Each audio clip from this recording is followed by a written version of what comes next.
marks the culmination of a critical research collaboration, which was a very close project to our hearts between STPI and UNEP, focused on the role of second-hand clothing trade in promoting circularity and sustainability within Pakistan's used textile sector. Today's discussion is aimed at sharing the key findings from the national assessment and engaging with you, our stakeholders, on how these insights can inform policy and financial mechanisms that promote circularity in Pakistan. We also hope to identify gaps, opportunities, and areas for future collaboration as Pakistan aligns itself with evolving global regulation such as the Carbon Border Adjustment Mechanism (CBAM) and Eco Design for Sustainable Products Regulation (ESPR), and the US considering tariff shifts under a new administration. And we will be also exploring Pakistan's role as a hub for sustainable and circular textile trade today. Without further ado, I would now like to invite Dr. Abid Qayyum Suleri, Executive Director, STPI, Member Advisory Council of Asian Development Bank Institute, and has also been a member of the International Advisory Committee of COP29, an advisory body to the COP29 presidency. Sir, may I please request you to join us at the podium?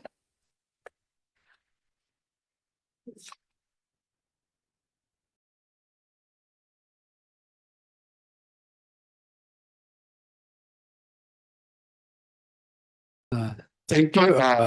Good morning, ladies and gentlemen, and a very early good morning to our online participants. I know joining from Europe for the early meetings in West becomes a challenge, but thank you very much, not only for joining, but also for having the patience for our delayed start, which somehow was beyond our control. But thanks, Team STPI, for organizing it. And let me begin and start by thanking UNEP and European Union for this very exciting and I would say pioneering study that we conducted. And it was about circularity and used textile trade in Pakistan. Now, used textile in Pakistan, almost all of us were grown up in this country. We are familiar of the volume of used textile in this country, and not only in this country, but also in South Asia. And that's why when we discussed last year with the UNEP team about doing some mapping study of used textile and looking at their circularity, looking at some of the practices, and going through the concept note, the hypothesis that was there. It was that just like these ships which have to be broken down and recycled, perhaps developing countries, they are the dumping yards of used textile, and looking at it, their environmental impact, their impact on the carbon emissions. And when we started doing this study, some of the surprising fact that we came across, it was the extent of circularity that is there in this sector. So we only know Pakistan as one of the exporter of textile.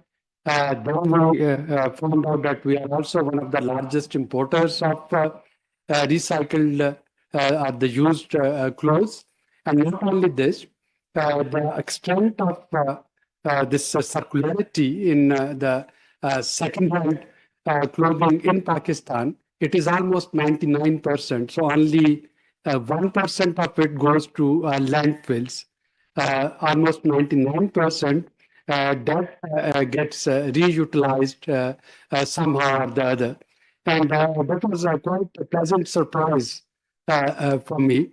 Then I started thinking with our household examples, and I realized that starting from the mopping cloth, the cloth that is used to wipe up the vehicles, to a very fine piece of arts from sin, the shawls which are called relis, and relis are stitched, literally stitched with the abandoned pieces of clothes, all of them stitched together in a fancy shawl, very colorful shawl and a pattern. So this is where all this second-hand clothes they are being utilized. But not only this, many of this material is actually recycled to the extent that it becomes secondary raw material for some of our exportable items. So it actually gets threaded to yarn, the fine yarn, which is then again utilized to produce new clothes. And I think when we talk of extended producer responsibility, when we talk of circular economy, this is the type of living example of the practical things that we have been we can share with the rest of the world. Through our study and the team, which was supervised by Zainab very efficiently and competently, one of the recommendations that we'll be giving to the Federal Minister of Climate Change when he joins us at 12:30 is about taking pride in use of secondary raw material, uh, especially in our export items. I think while the world is talking of CBAM, carbon border adjustment mechanism, while the world is talking of extended producer responsibility, while we are talking of circular economy and how one can recycle, reuse, and more efficiently, and using these pre-loved clothes as raw material, we should label them exactly as we label our organic food.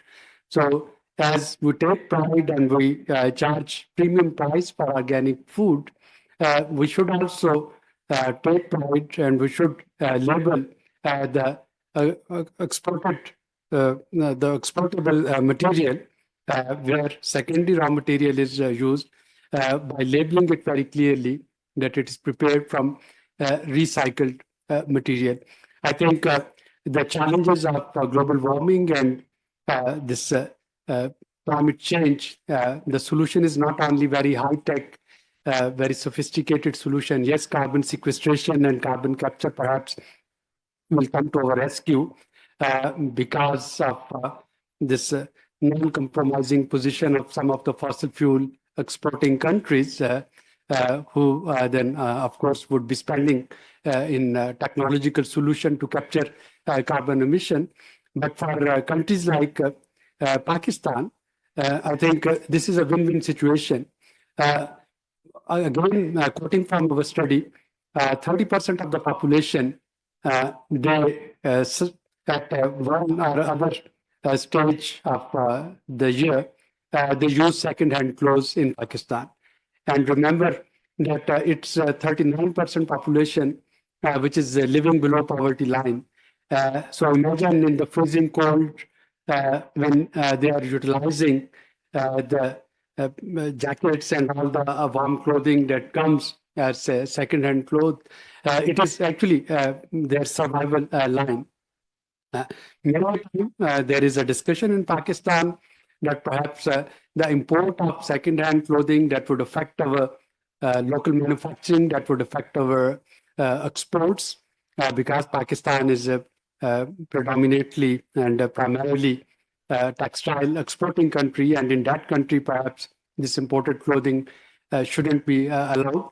But I look at it as a win-win situation. It's not either or. It is win-win. We should produce better. We should, and it should be the quality-wise and price-wise.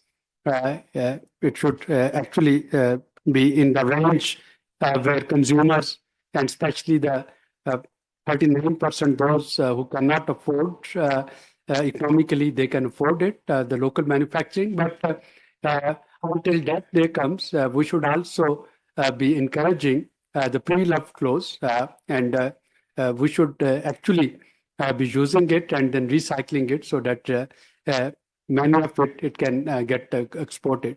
The study findings would be disseminated. It would be shared with the relevant policymakers. I know perhaps right now you will not find many of them sitting here, but I wear multiple hats, and I also wear the hats where I actually help formulating policies in different government task forces and their commissions and councils. So I can assure you that STPI's research and its research finding, they'll be disseminated at right circles so that they can be part of forthcoming policies. And I think this is one of the case studies that we can very proudly share, not only extended producer responsibility, but also extended consumers responsibility. So while the world is working on EPR framework, I'm very happy to say, after going through this report, the one phrase that immediately struck to my mind, it was extended consumer responsibility. The consumers, they're showing responsibility, they're consuming it with responsibility, and not only recycling it, but recycling it until it becomes a very fine this shred of cloth that can be then converted into yarn. Thank you very much, ladies and gentlemen, for joining us today.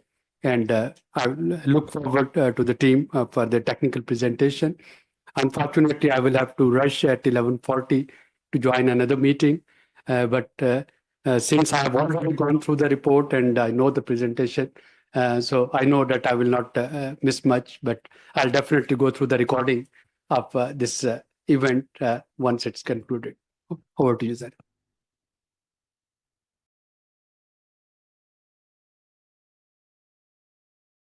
Thank you so much, Dr. Abid Suleri, for your insightful remarks and for setting the stage for today's important discussion. As highlighted, Pakistan's role as the largest importer and re-exporter of used textile highlights the significance of this sector in both our economy, circularity, and sustainability efforts.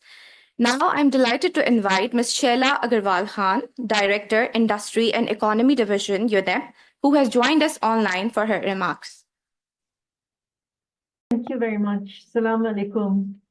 On behalf of UNEP, I'm pleased to welcome you all to this event and to, of course, thank Mr. Suleri for his very important words of Pakistan's space in this area. Of course, we want to thank His Excellency, Mr. Malik, for his leadership from the Ministry of Climate Change and Environmental Coordination of the Government of Pakistan, whose leadership has helped to move this subject matter on circularity in textiles into a very different space, not just for Pakistan, but also globally. And to welcome Ms. Barbara Rickson, Head of Economic Growth and Rural Development for the EU delegation in Pakistan. Also to thank our Ambassador Shafkat Kakahal, Chairperson of the Board of STPI, for their important work here. So thank you all for coming to this event. I think this is a very important step in Pakistan and globally as well, in terms of what it means for textile and textiles trade. So as you all know, the value of the textile industry in Pakistan is very important in the global arena, where we are seeing 1.8 trillion in 2023 alone, growing to about 3 trillion by 2030. So Pakistan plays a very important space in an era where a lot of workers, millions of workers are invested and spending time in the textile sector, of which half are among women, are women in this global workforce. So as Mr. Suleri said, it's not only the global greenhouse gas emissions from this sector, but of course also what it means for the amount of energy that the sector uses and pressure on the national imports for Pakistan in terms of energy usage. There's also a huge amount of water usage in this sector. We see, globally, some 200 trillions of water used around the globe for textiles. In Pakistan as well, there's a drain on the amount of water used. And then, of course, there's all the chemicals, right? Because at the end of the day, depending on what happens to the textiles in terms of how they're recycled, how they're reused, you could have chemical pollution depending on the kinds of fibers and the kinds of chemicals that might be put onto the textile to give a certain functionality. So we see this as a very big challenge, and we know Pakistan is facing this as a challenge because on the one hand, while there are numerous benefits and of course a very big economic value, globally there is a 700 billion sector here by 2030 when you look at the data sets. And of course you see a challenge in terms of waste, in terms of energy use, in terms of greenhouse gas emissions. But the biggest challenge is how do you have even more economic value than you already do today? Because at the end of the day, there are textiles. I was recently talking to a couple of other governments here in Nairobi, because we have many governments represented here. And many of them were raising to me the challenge they have, where yes, there are many jobs, but there's also a lot of waste. There's a lot of trade of textiles coming in, used textiles that are just cannot be repurposed in any way, cannot be resold into markets because of the amount, because of the way in which, the quality, let's say, of that used textile market. And so a lot is going into either landfills or in some countries, I'm here in Kenya, so, it's even going into dump sites when it cannot be sold on the domestic market or sold back into the international market. But we see trade here as a very key enabler for textiles circularity. Pakistan, of course, is a very big and the largest importer globally and a top re-exporter. So really a very big player to show its leadership across the globe for how does trade need to be able to give competitive access to global markets for circular textiles and circular products in general, right? As we know, the plastics negotiations will be continuing in August this year in Geneva, and reuse and circularity are a very big part of that. And of course, because they can make economic sense for a lot of countries. So the key question is, how do you have labor rights, safe working conditions, less waste, more economic benefits, and what is needed for the kind of tariff structure that is there internationally? What is there to be able to align to different importing markets, especially where you are reselling and re-exporting back into the global market? So we see Pakistan as really a key player in trying to bring this shift, in trying to look at, Mr. Suleri said, it's about how do you have information on the product itself so that the importing countries can see, okay, this meets a certain set of standards, and actually it gives you better access into the markets that are there, whether it's on the type of chemicals that are used, whether it's on the type of fiber that is used, or in general, the practices that were used in terms of really taking it and giving it another life as it gets re-exported. So I hope your discussions today will be very fruitful, and we're really looking forward to seeing Pakistan very much more on the global stage as it leads the way on circularity in this sector. Thank you very much.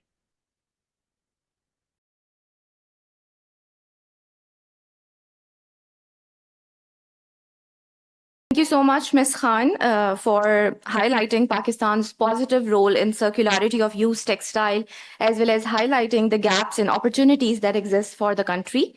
I would now like to invite Ms. Barbara Rickson, Head of Section Economic Growth and Rural Development, European Union Delegation to Pakistan, for her remarks.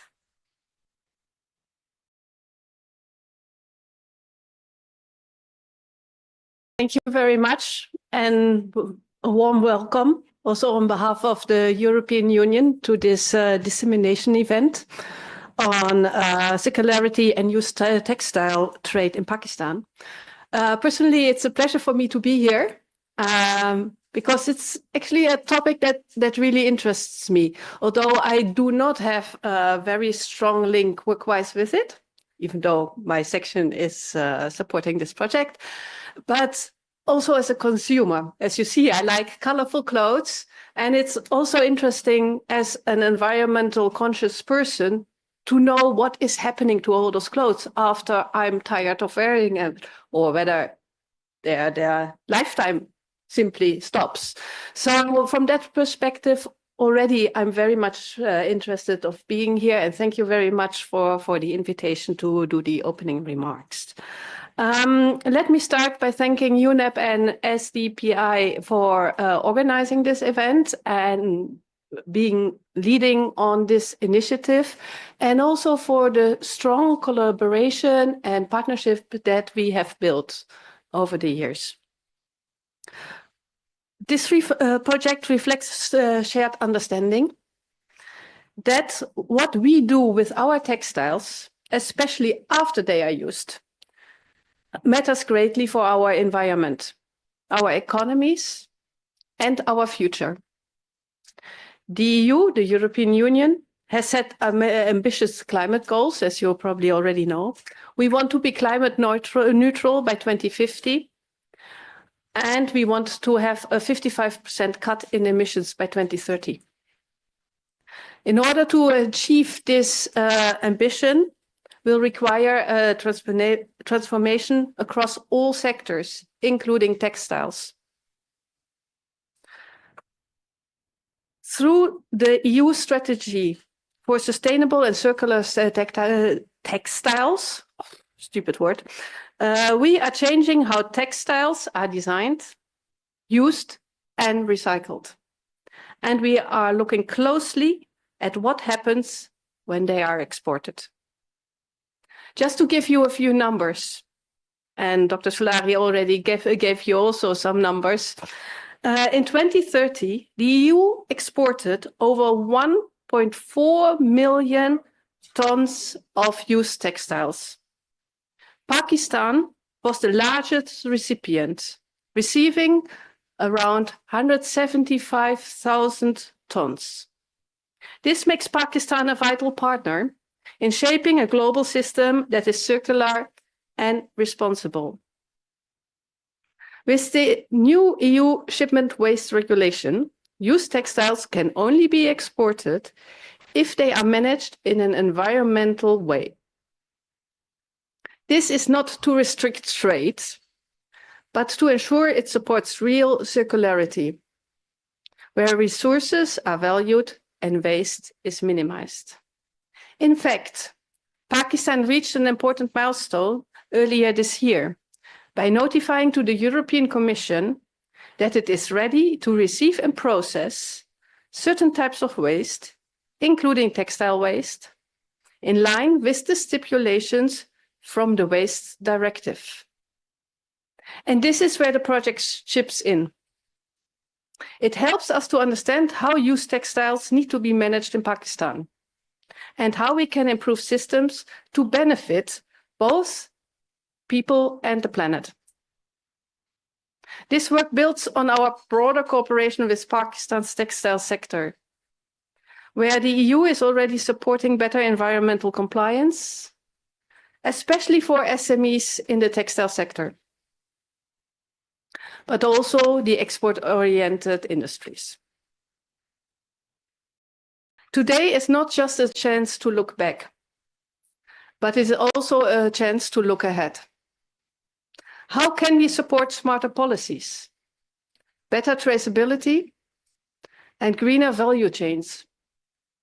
How can we work together to ensure that used textiles, especially are not just passed on, but truly transformed? Finally, before I finish, I would like to emphasize that circularity and sustainability provide great opportunities. So not only challenges, but also opportunities. And these opportunities will be one of the key topics that will be discussed at the forthcoming high-level EU-Pakistan Business Forum. You already mentioned the certification, I think a lot can be done in that respect. I myself, I have tried to Google what are the most sustainable brands. Unfortunately, there are very little mainstream brands that you can find as being considered environmentally sustainable. But I hope with initiatives like this one, with a sector taking up the opportunities and not only consider them as challenges, that Pakistan can make a huge step forward in being more leading in this respect, so that also conscious consumers, and there we have to work as well, obviously, can make a informed and better choice that benefits us all. Thank you again for being here and listening to me, and I wish you a very successful event. Thank you very much.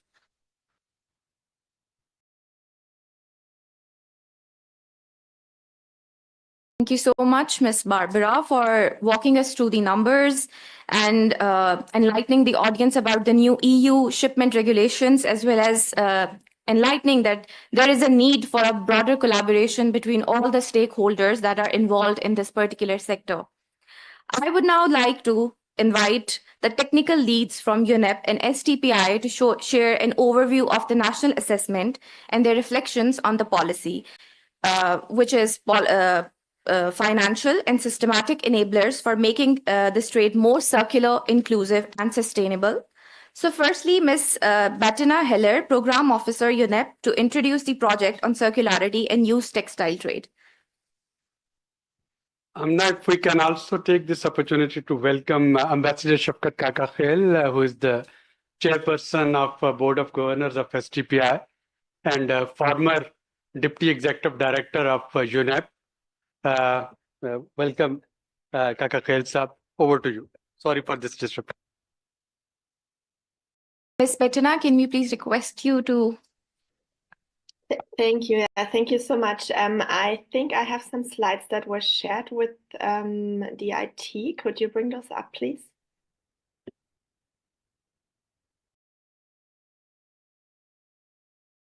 Thank you so much. And while we're bringing up the slide, thank you very much for these inspiring opening words from all the distinguished participants. And really nice to see all of you in the room, and very happy to join this virtually. So I will indeed speak about the project. Before I do so, I'll speak a bit about UNEP's wider work on textiles, and also my colleague Claire Thibault, who is leading the work on policies and textiles at UNEP, will come in and share some details on that.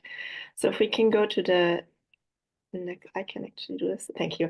So UNEP's textile work builds on two key publications, which were shaped by global stakeholder consultations and inputs from experts from all regions over the years. One of them is our global stock taking report that was really trying to define the problem, to map out the value chain and identify the environmental and socio-economic impacts along those. And the other one is our global roadmap, which sets the vision of where we want to go based on the consultations that we led.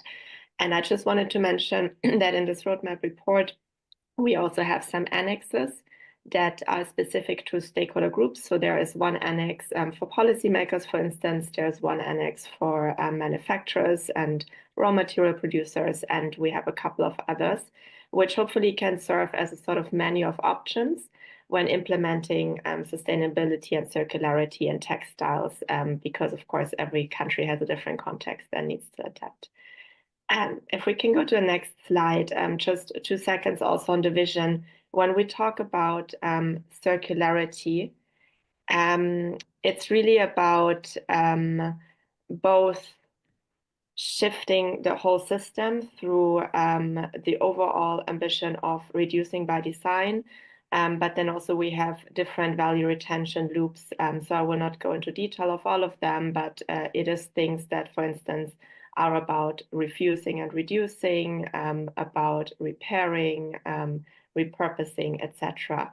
So much of the work that is also happening in Pakistan and that we've already gotten a flavor of today. For the next slide, please. Okay, thank you so much.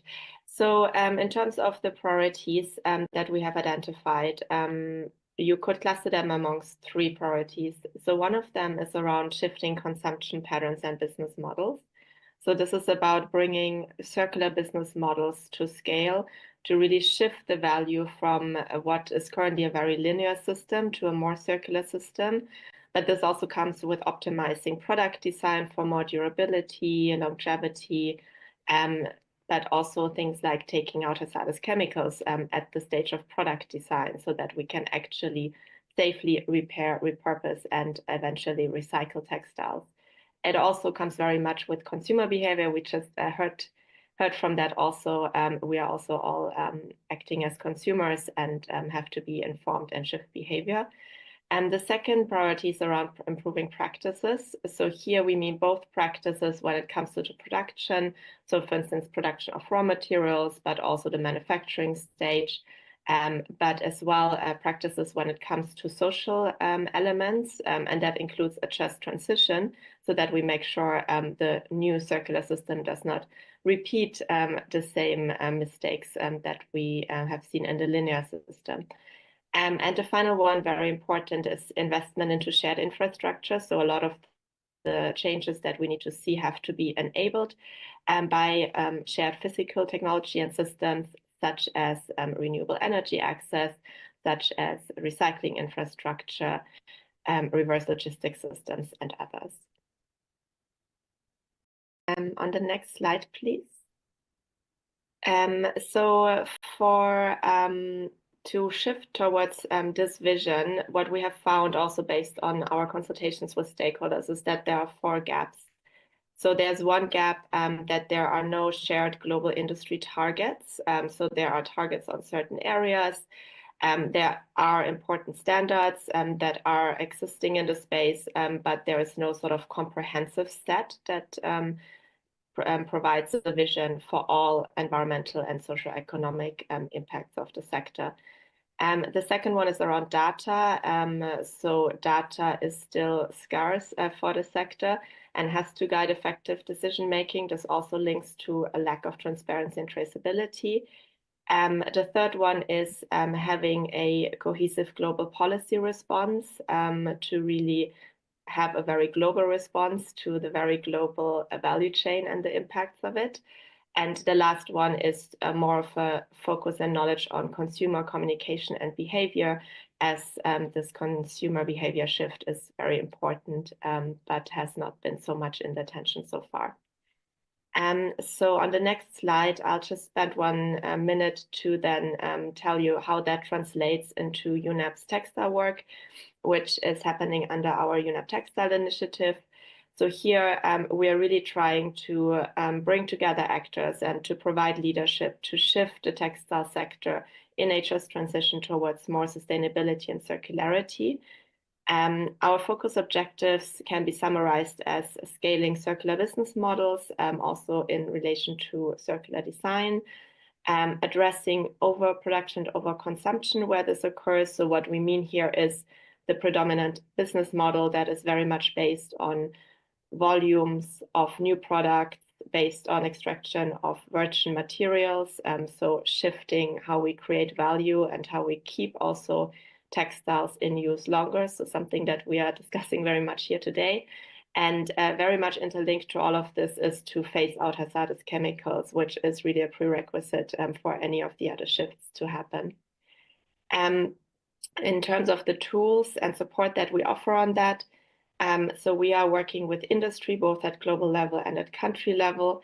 A lot of our support at country level is to help SMEs to really be ready for upcoming regulations, to comply with those, to help them also be ready to trade, to help them shift their practices towards more sustainable business models, and to really take a life cycle approach and to assess what are the environmental impacts of their products and of their services, and come up with action plans on how to improve those.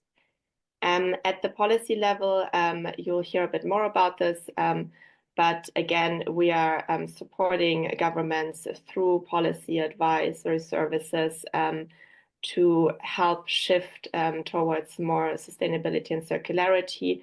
An important element here is also to share what we're learning from the work with the SMEs on the ground and any roadblocks that they are facing and that can be unblocked by policies. Here also the work with standards and helping policies to advance on comprehensive standards comes in. And finally, of course, very important and something we also discuss here today is the link to trade and fiscal and investment policies, because we have to make sure that there is enough allocation of capital to the areas that we're trying to strengthen. And we are also working on shifting investments, and we are developing guidance for financial institutions to help shift their funding towards the solutions that are more sustainable and circular. And the final one is around advocacy to shift consumption. So that includes also work with what we call communicators. So this could be the marketing and advertisement people in the brands, but also media and others, to really make sustainability the attractive choice and the easy choice. Now on the next slide, just to show a bit our country footprint. I'm not going to go into details of all of those, but to mention that in Pakistan, of course, we have the Circularity and Used Textile Trade project that is generously financed by the European Union. But we also have a project funded by Jeff, which is around hazardous chemicals, especially persistent organic pollutants in textiles, and working with wet processing mills to take those out. As well as a new project that is implemented by the Food and Agriculture Organization that looks at banana fibers in Pakistan. So a lot of exciting work happening also of our partners on the ground. Now on the next slide, I'd like to just cover a bit about the Circularity and Used Textile Trade project. I'm sure that many of you are quite aware, but just to recap, that this project is funded by the European Union. It has started in 2023 and will come to an end later this year.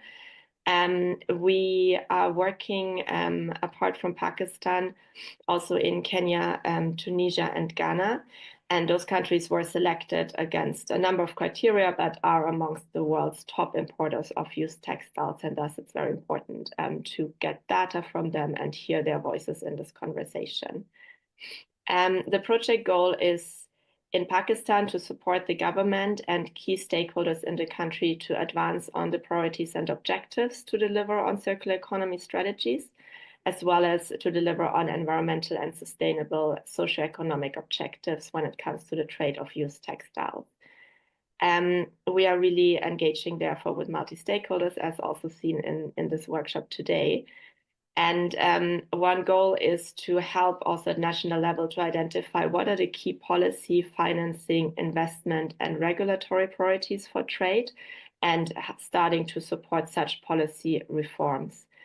At the same time, at the global level, all the data and the findings and the consultations that we get from this project are feeding into a global guideline which determines the suitability to trade products as used textiles, and also into a set of criteria to differentiate between used textiles and textile waste. And a delivery mechanism of that is really to have this knowledge exchange and dialogue amongst exporting and importing countries for solutions to basically make sure that this trade brings benefits to everyone involved. If we can go to the next slide, please. Thank you. So to just give a bit more details on what this entails. So for the dynamics of the used textiles, what we've seen is that they are exported for exports in the source countries. They are then transported to destination countries via transit hubs or directly. And we are looking into how they're being handled during the transit. And then it's also about what is the use in the importing countries. So we are looking at gathering data on how much of that trade is actually being reused, how much is recycled, how much becomes waste, and documenting the sorting process, the decision making, and any other determining factors. And this really helps us to have a very data-centered approach to then develop the criteria and guidelines. We're looking into any challenges that are faced by the importing countries when it comes to the handling of the used textiles. And we're also mapping existing and upcoming regulations and standards and criteria that can come into play in that area. We are looking also into governing frameworks. So, for instance, much discussion on this happening under the Basel Convention. Also, the World Customs Organization is an important player here with the codes that exist on this trade. So we're looking into all of that holistically. And finally, of course, looking into what are then the impacts on all sustainability dimensions of that trade. Finally, and then I'll hand over to my colleague, we are hosting global stakeholder consultations now. So here the idea is following the consultations that have been happening in Pakistan, and we're very grateful for all the knowledge that was gathered to now look into bringing the different countries and experts together and to really advance on how can we make the trade of used textiles sustainable, and to also, of course, disseminate outcomes of the project and raising awareness and preparing for future work in that area. But yeah, as I said, the project is until later this year. And we hope that we can elevate some of the findings also through other work that we're doing in UNEP. And on that note, I'll hand over to Claire and we can go to the next slide. Thank you, Bettina, and good morning, everyone. Very pleased to connect with you today to present you a UNEP facilitated initiative, a global textile policy dialogue. So the history of this initiative started at the last UN Environment Assembly in February 2024, where the Netherlands and Turkey convened with the support of UNEP a high-level side event with Ghana, Tunisia, France, Sweden, who convened through their Minister of Environment or Trade for Turkey to recognize the urgency to scale up the policies impacting textile value chain. Essentially, they recognize that the value chain being so global, policies enacted in one region of the world are impacting potential national policy efforts to transform textile at national level. So as a result, government called UNEP to facilitate a policy dialogue to create that space for policymakers to exchange their issues, their good practices, and ultimately to agree on a common direction in order to transform textile towards more circularity. They agreed that this dialogue, or should I say dialogue series, because it will be a series of convening at both technical level and ministerial level. So this series of conversation should be government-led, inclusive, and address various aspects of circularity in textiles. And the areas that have been prioritized so far are first looking at shifting consumption patterns, because circularity is really about promoting more responsible consumption habits in order to avoid creating even more inequalities among societies, where some would be second-hand clothes users and others would be first-hand clothes buyers. So this is a pillar, a consumption pillar that raise interest from governments to discuss. The second one looks at normalizing circular business models along the line of what Bettina has presented just before. Discussion will also articulate around addressing production pollution. And last but not least, discussing the trade of used textiles. So the way this dialogue series will materialize is through different activities. The first one was the creation of a knowledge hub that you can access from the link that you see on the screen, which aim at really gathering the good policy practices that exist so far. So we actually have already mentioned the apparel policy in Pakistan, as well as other examples from other regions. We'll soon be also publishing a series of fact sheets highlighting all the existing policy instruments that countries have leveraged so far in order to either transform consumption of textile or improve the production practices in the textile value chain. We are also preparing and actually already launched the very first episode of a podcast series where we are interviewing ministers of countries that have a heavy role in the textile value chain in order to highlight what's already happening at national level, all the ambition of governments in transforming textile, and also highlighting where a global cooperation is required to unlock those national efforts. And on that, we very much hope that Pakistan will be keen to engage in this podcast initiative to shed light on all the work being done in Pakistan. And lastly, we aim at organizing a technical workshop with all government representatives interested in joining later this year in order to co-create what we call the terms of reference of this policy dialogue series. But really it's about defining the ambition of this dialogue series. What do we want to achieve?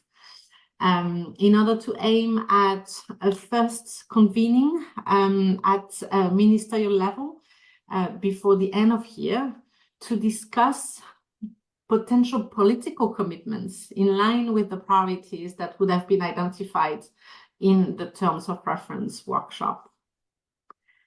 So yes, very much looking forward to see Pakistan joining these conversations and bring your experience and your needs in terms of international cooperation. Thank you, and I'm handing over to Zainab.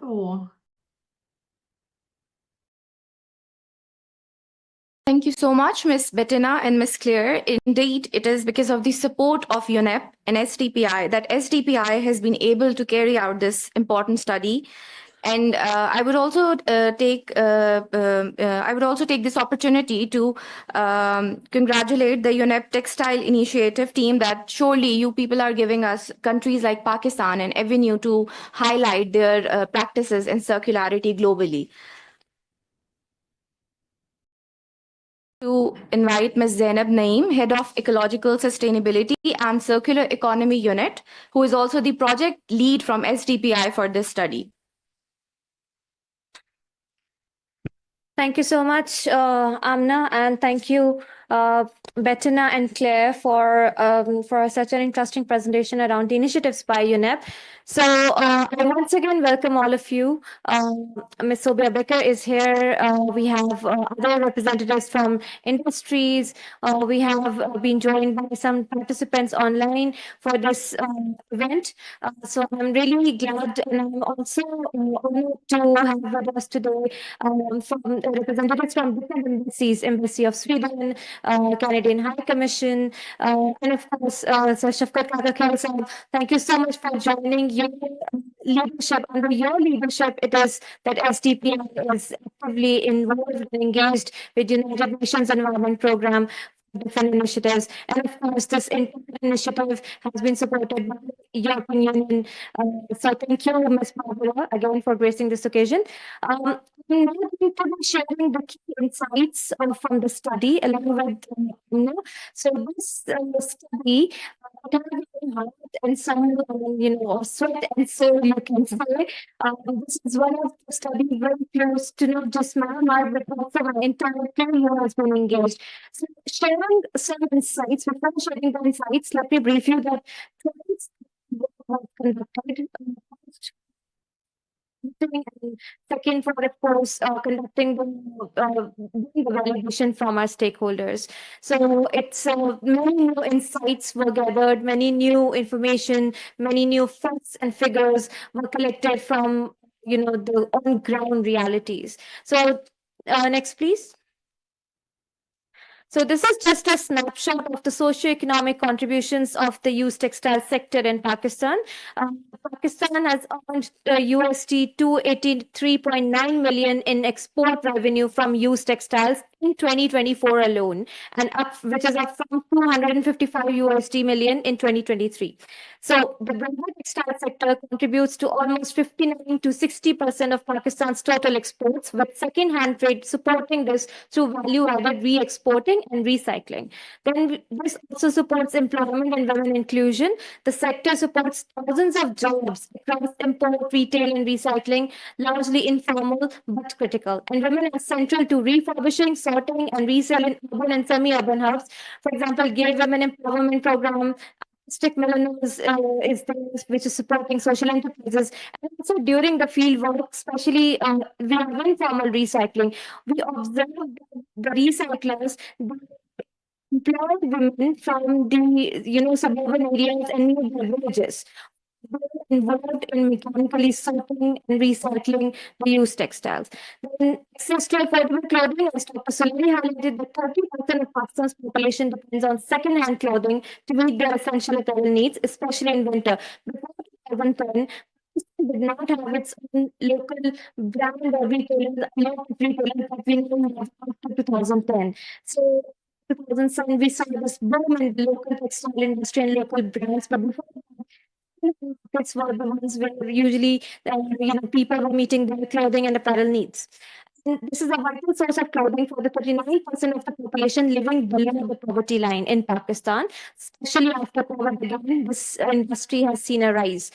Competitive edge for efficient businesses with an efficient sorting system. For example, those in Karachi Export Processing Zone Authority, there are multiple companies who are directly engaged in re-exporting the second-hand textiles. And then higher export rejection control and lower waste. And they have grading the system of grading the used textiles. What should be re-exported, what should be recycled, and what should be labeled as waste. But labeling as waste, it does not mean that it goes to landfills.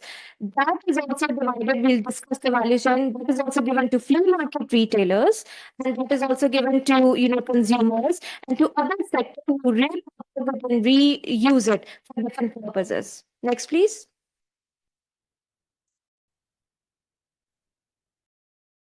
So I will walk you through the data collection and methodology. As Ms. Zainab rightly mentioned, that there were 2 field trips that we conducted. Number 1 was for the piloting of the study, and number 2 was for the validation. And then we further segregated our questionnaires into businesses, recyclers, and retailers. So we have different findings from 3 aspects of the stakeholders that are already in this business. For businesses, we collected data from importers, sorters, wholesalers, and exporters across formal and informal segments as well. We covered market trends, pricing structures, resale logistics, and operational challenges in second-hand clothing trade. trade. For recyclers, we assess textile waste management flows, processing methods, and material recovery practices. We also examined recycling efficiency, cost effectiveness, and environmental impacts, for example, burning and reuse, etc. We also identified through the recyclers the barriers in infrastructure and traceability that exist for them. For the retailers, we captured demand patterns, resale challenges, and stocking strategies that exist in our local markets. We also explored consumer behavior, price sensitivity, and quality grading issues. Furthermore, retailers highlighted informal labor roles and sustainability gaps that exist. We also, our main geographical areas covered were Karachi, Lahore, Faisalabad, Rawalpindi, Peshawar, Chiniot. We also gathered qualitative and quantitative data on waste levels, reuse, resale viability, and regulatory awareness. For the numbers, we consulted UN Contra data to be sure that the numbers we collect are accurately presented through the government of Pakistan. Talking about the first field trip, we focused on sorting hubs, re-export channels, and early-stage recycling practices that exist in Pakistan. We mapped sorting parameters, import challenges, and informal versus formal flows, informed the design of second-stage survey instruments. For second field trip, we went for broader geographical outreach and extended stakeholder interviews. We deep dived into Faisalabad's recycling value chain, which we will be covering later on. Faisalabad is a hub of Pakistan's textile recycling. It recycles almost 85% of our used textiles in Pakistan. So we got to know the informal resale circuits and circularity bottlenecks that exist. We ensured that clear data stratification across actors exist in cities for cross validation. Next, please. So this is a brief. Okay. So basically, this is what we charted out after a long. Okay. So here I would like to tell you about the stakeholder coverage and sample size. So we had 197 retailers, 52 recyclers, and 44 businesses, which are actually the companies at Karachi export processing zones. So a total of 293 sample size was covered during this study. The details are given here that we visited different locations in Faisalabad factory areas, Satyana industrial area, target population, type of meeting, and what was the exact sample size. Next. So we have this value chain of second-hand clothing in Pakistan, which was one of the main targets to achieve in this project. We wanted to chart out the exact value chain that exists for used textile in Pakistan, as this was not done beforehand in Pakistan. So, okay. So we will start from foreign countries. If you can see from the most left side of the screen, that foreign countries, we have top import sources, for example, United States, United Kingdom, European Union, South Korea, China, Japan, Thailand, and Canada.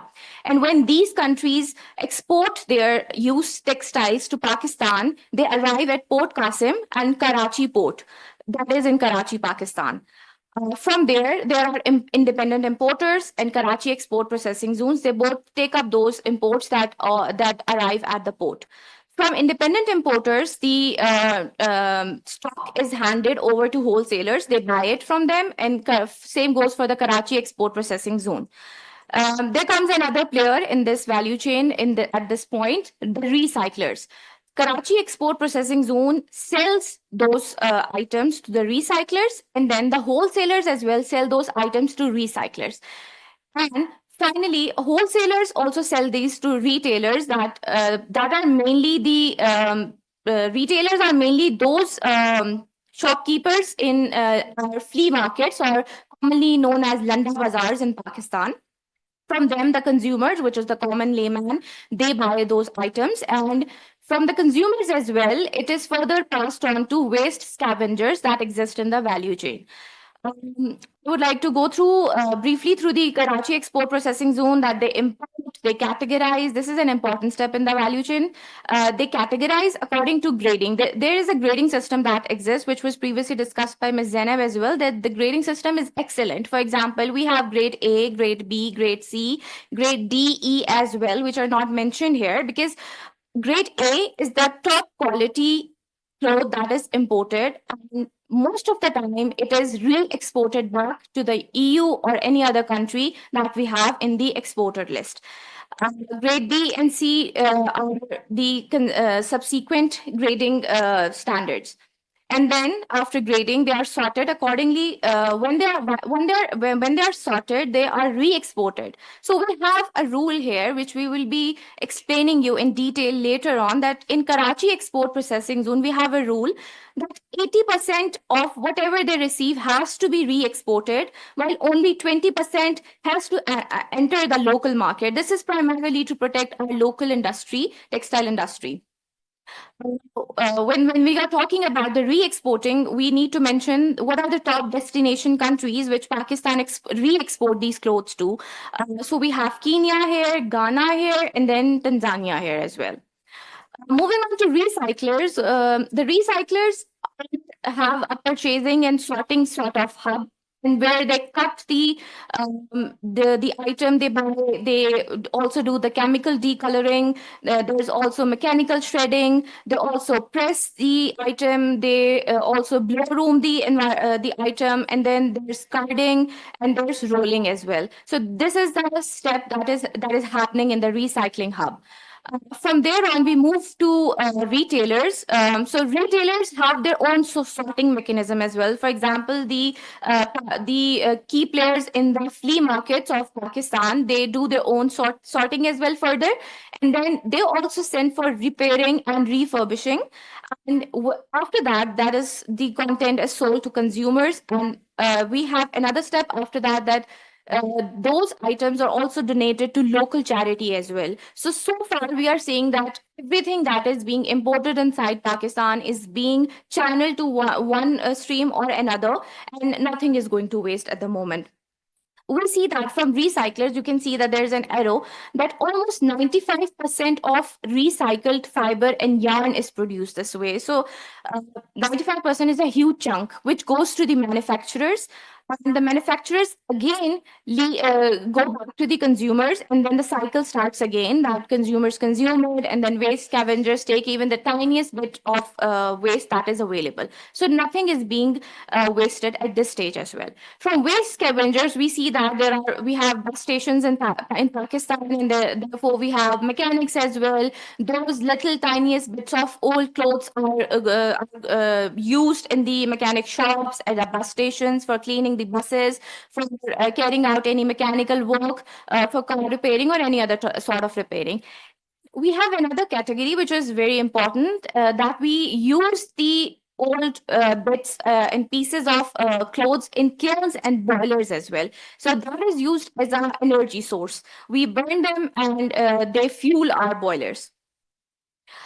We see that you can see here that nothing is being wasted at this point. The entire circuit is circular, and we have seen that almost 95% of recycled fiber and yarn is available in Pakistan in this way. So interestingly, we are re-exporting also. So when this is graded, as I mentioned, grade A is top quality. What happens then? There are companies in Karachi export processing zone, they add value to it. And when they're re-exporting, so they're re-exporting not just to developing regions, they're also re-exporting to developed regions. Re-export, as Amna said, it's 80%. So top destinations include Kenya, Ghana, Tanzania, but there are other destinations in European Union as well. So the re-exported items are being, getting back to the regions from where we are getting them as re-export. And this is also something that needs to be highlighted here, that we have the capacities and capabilities to manage a waste crisis that exists in developed regions of the world. Next, please.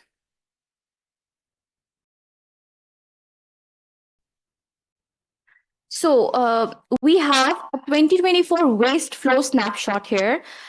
We took the data for this from UN Contract database for 2024, reported imports from Pakistan under HS code 6309. And we have waste distribution estimates based on stakeholder interviews and field survey analysis by STPI. I would like to mention here that retail waste estimate affects weighted average survey responses from retailers across major cities, and when waste at the wholesale level is not separately quantified here, but it is considered minimal due to strong resale. So moving on to this waste flow, I would like to explain that Pakistan imported almost 10845 and 9.8 metric tons of used textile in 2024. Based on stakeholder estimates and value chain mapping, we found out that the following waste flow is observed. So as we mentioned earlier, that at KEPZ, 16% of imports for 2024, this was 173,523.2 metric tons, deemed not fit for reuse and are recycled or repurposed, including up to 5% into wipers. Then we move on to domestic market entry. 16% is discarded at KEPZ. We are moving towards domestic market entry. Here we are left with 85%, which is sorted for re-export and local distribution. 50% of this 85%, which was 199.3 metric tons for 2024, enters Pakistan's domestic market. From there, we move on to retail waste, and for that, a weighted average of 23% of locally sold items is estimated to be discarded as waste. By the way, this was what we found out during our surveys. That was for 2024 was 41,905.8 metric tons based on field survey responses from retailers. And we reach here to an estimate of 429 metric tons, or 19.86% of total imports, which is our total import waste. So 10.86% of total imports was wasted in 2024 in Pakistan. So this is a very minute amount as compared to other countries that exist in this system. And this 19.8% is not by waste. We do not mean it's going to the landfill. By waste, we mean that it is going to other sectors where it's being repurposed, reused, refurbished, and utilized. Next, please. So this is a snapshot of our team's field visit to Karachi Export Processing Zone Authority, where they met with different companies and they saw and observed multiple processors that used textiles undergo. Next, please. So fate of items considered as waste, the majority of waste textiles are in circulation, as I mentioned, with 45% sold to recycling collectors, 29% resold to informally on the street, and 24% directed to upcycling initiatives, reflecting Pakistan's strong reuse economy. And then only 2% of the discarded, 1% gets downcycled, and 1% gets dispersed through municipal systems, indicating minimal landfill dependency and high circularity in the value chain. So you can see that the fate of items, we have also represented this graphically, how even we are coming as waste, it is getting recirculated in the economy. So criteria determination and disposal classified as waste. This is something that I've been explaining, but this is a more general explanation. Clothing coordination. Primary factor in waste classification is when retailers and exporters and they are classifying the used textiles that we are receiving. They classify it based on the primary factor. If it is heavily damaged, it gets the least graded. And then if it's still they are classified as waste. Quality checks due to excessive wear and tear are removed from circulation, and some textiles may be repurposed for industrial use, for example, rugs, insulation, before being classified as waste. And then material type and fiber composition is also one of the criteria. So, low quality synthetic fabrics, for example, polyester, rayon, acrylic, they degrade quickly and are harder to recycle. So, they're often labeled as waste. Natural fibers, which include cotton, wool, linen, are more likely to be repurposed or resold instead of discarded. And then blended textiles with poor recyclability have a higher chance of disposal. So another last criteria is market demand and reusability potential. So if a textile has no resale demand, it is classified as waste. And also fast fashion textiles, they lose value rapidly, leading to a higher disposal rate. So some items are diverted to recycling instead of direct disposal, depending on infrastructure availability. And some get sold to, again, flea markets, from there sold to consumers. From consumers, when they use it, they give it as charity to the household or to any other organization, or sometimes it also gets recollected by informal waste recyclers. Door-to-door collection is also there. So they sell it for furniture filling or for brick kiln boilers. This is a snapshot of our survey in Peshawar flea markets. So there are certain factors that affect the resale value and leads to lower resale potential. So first one is clothing condition, as I mentioned. Sorting is also prioritized based on the resale re-export value, while damaged ones are redirected to recycling. Another one is material quality. High quality fabrics, they are more valuable and have a higher chance of resale. Low quality or synthetic materials tend to degrade faster. Is brand and consumer perception. So, when bills we are receiving the bills on the ports. So, bills are received from different brands that are based in Europe and US and other developed regions. So, just if there's a Zara or if there's another high level brand, so that bill gets labeled with a higher price quality, and so that is a higher value. So this is how, based on brand and consumer perception. Also, women clothing is preferred, and stylized clothing for youngsters is preferred. So this is also based on perception that resale value is determined. But and fabric durability, I have explained it earlier, and country of manufacture. So certain countries of manufacture are associated with better craftsmanship and are preferred by the consumers in the domestic market as well. So that also determines the pricing value. Next, please.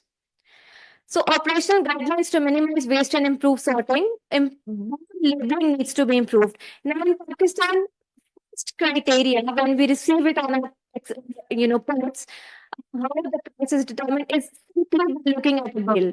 Even in the few markets, they look at the bill, they observe the layer of the bill, and they determine the price. No inside in the layers. That is, that depends on your luck. So if layer is good quality and layer is not of good quality, that is purely your luck. So that is how, just by looking at the bill, they would determine the price. And you can see that in your flea markets as well. And then digital inventory and feedback systems needs to be there. Digital ordering and feedback loops help manage stock levels. This is very important to track the traceability and trade. So it reduces holding times and adapt quickly to market demand. Then we need to strengthen sorting protocols. Internal company guidelines should be reinforced to ensure consistent and quality-driven sorting at Karachi Export Processing Zone, because they are the ones who are adding value. Then enable return mechanisms for unsold stock. Retailers and wholesalers face storage constraints. Structured return systems can redirect unsold stock to recycling channels.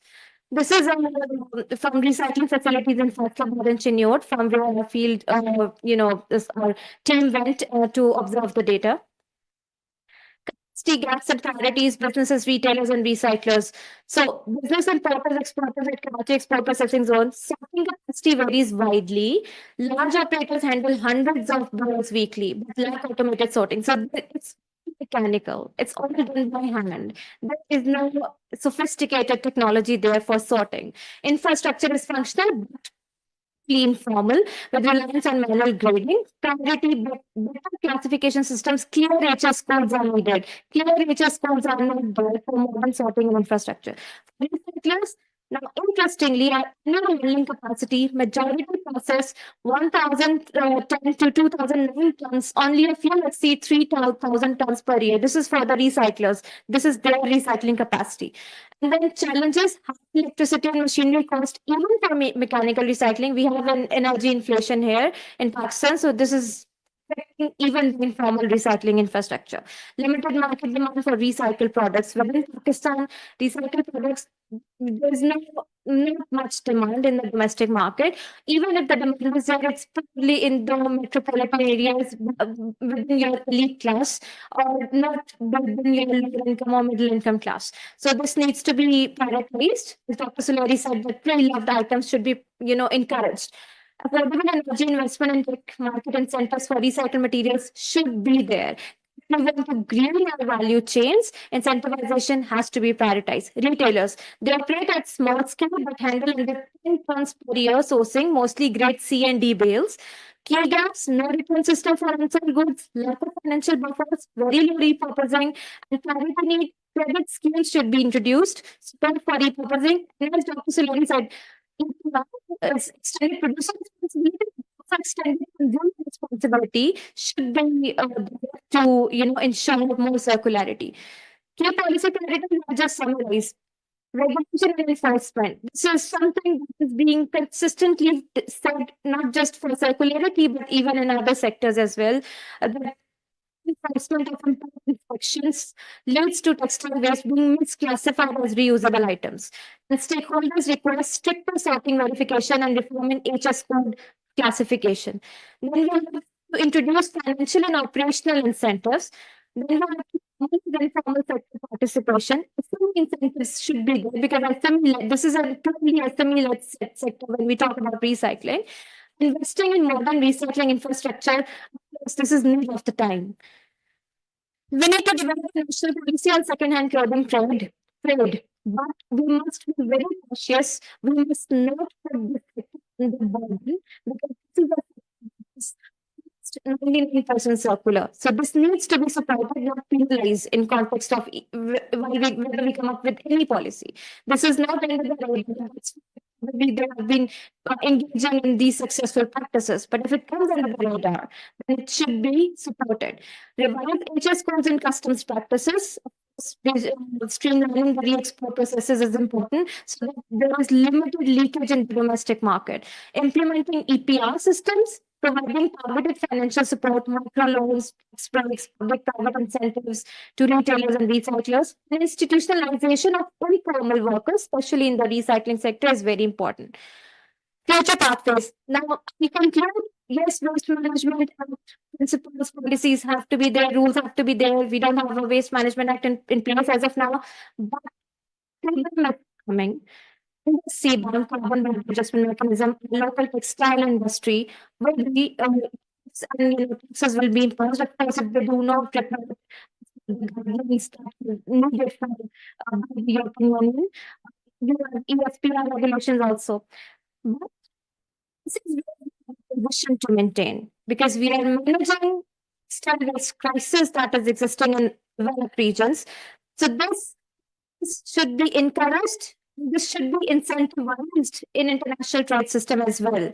Because if you're talking about penalizing the bad practices, why am I not talking about incentivizing the good practices that is being done by developing countries? So it's important that we consider how a second-hand textile value chain should be taken into when we talk about the local textile industry and other in context of upcoming CBAM and regulations, not just with the European Union, but also US has been imposing tariffs now.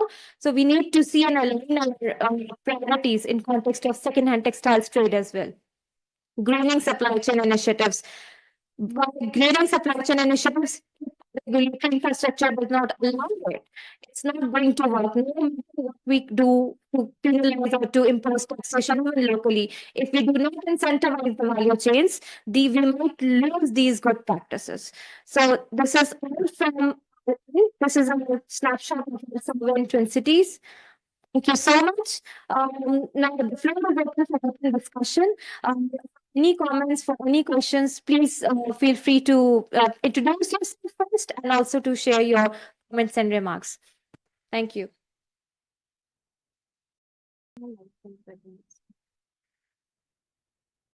So as first reflection, G, please. This is Abdul Haseeb, Textile Sector Specialist for Board of Investment. I have just one question, though it's a very elaborative presentation yet. Have you found any specific regulatory hurdle in this sector? Just I would like to note that. Any specific regulatory hurdles during your survey or research specific to this sector? So in context of regulatory hurdles, we did hear from companies in the Karachi Export Processing Zone Authority that they are not being, that they want to expand their business because they are the ones who are engaged in best practices, but they're forcing certain brands there. But when we talked about these brands with the Federal Ministry of Commerce. They said that they did not impose any ban. So this is maybe probably a lack of coordination. So the Ministry of Commerce is very much aligned and they're very much in talks with the companies at KPZA so that they can help them expand their businesses. So certain provincial regulatory challenges also exist for the companies there. Another important challenge is in context of recyclers. So recyclers, because this is informal and there's no support in context of any incentives for the recycling sector or developing the infrastructure or in context of any policy. So that is why that is something we got to know about, and we also require support even if we want to implement something, even if we have to formalize the sector. And then green jobs, there's a huge potential. There are green jobs when we talk about second-hand textiles. But the issue is there's nothing in context of regulatory developments when we talk about green jobs, how youth and women are being supported, how we can, formalize them and repeat Pakistan's best practices, because we do not have any policy around used textiles. We did not have any policy around circular economy. But definitely, Minister is arriving, so he'll be sharing certain initiatives that the government is taking. I hope I've answered your question. Yes, please. Yes, thank you. But I think these are the more policy issues. So. Ji.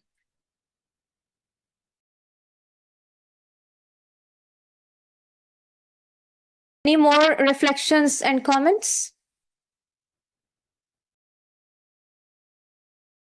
So we have representatives from different embassies as well. If you have any comments, please feel free to ask any questions you would like to pose.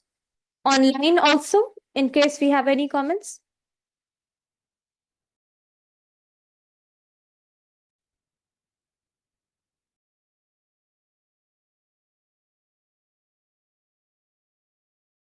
So let me ask you now, because आप लोग खुद raise नहीं कर रहे, so let me ask you, because this is a study that right after this meeting we have a policy meeting with all the representatives from all the ministries to share these interventions. So right after this dissemination event, I'm sure you have some of access to the printed brochure as well on your tests. And this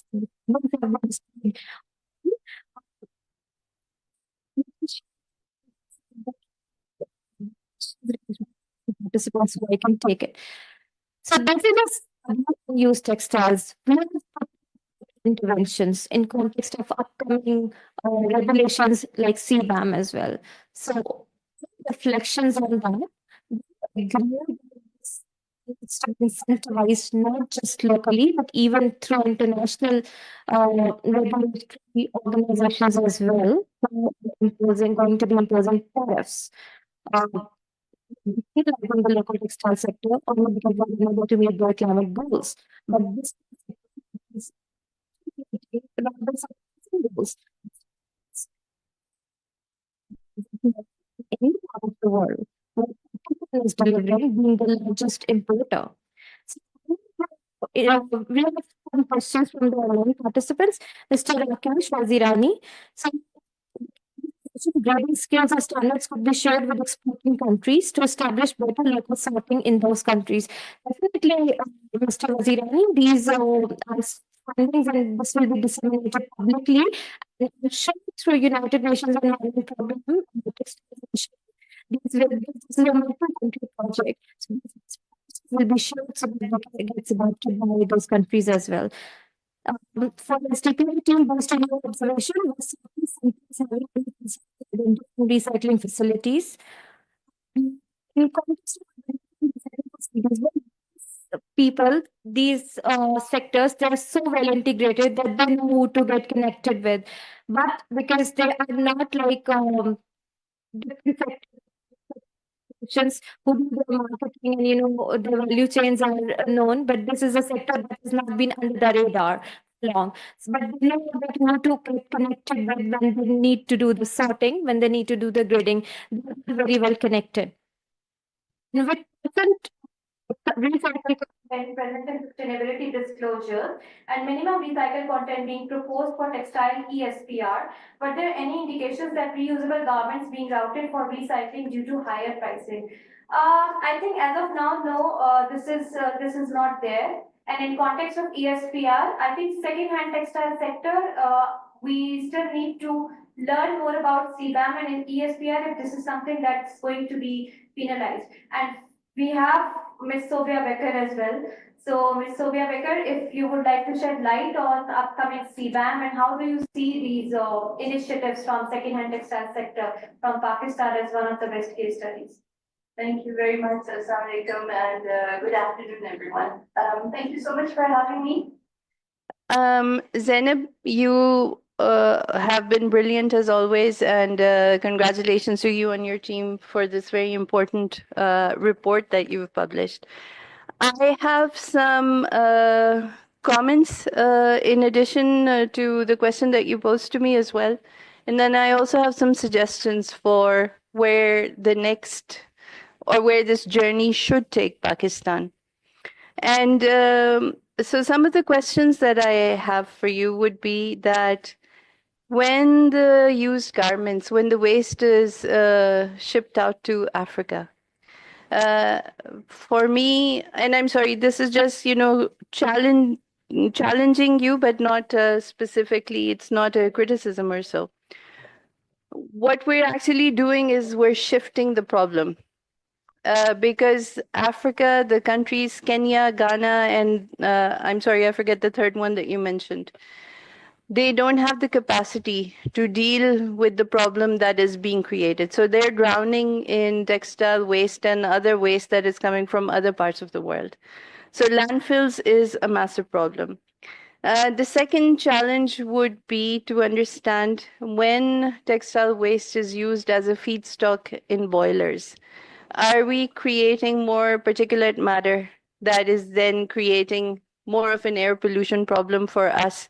Because just taking the example of the brick kilns in Lahore, by burning waste, rubber tires and other waste in their kilns, that's one of the primary reasons for this very high degree of pollution that we have. So I'm afraid I don't have the figures on textile as a feedstock for or their contribution to stack emissions, but it would certainly be interesting to know. Then moving on to where the journey could take Pakistan. First of all, the UNFCCC has several specifically textiles, ready-made garment related international agreements and initiatives. So one is the Marrakesh Declaration, and the second one is the Fashion for Climate Action, or a similar name like that. Only the fewest of all of Pakistani textile industries are aware of this, and one or two have ratified these. But it would be very interesting to create more awareness about these global initiatives and have Pakistan, get Pakistan visibility. So that could be one thing. The second thing is that, unfortunately, Pakistan has always, or the focus has been on exporting either raw materials or products that don't have enough value addition. So what happens is it's a vicious cycle. You export a raw product, then you buy it back at a very, very high price. Who loses? The country does. And the same kind of thing is happening also with now the used textile or this aspect that we've been discussing.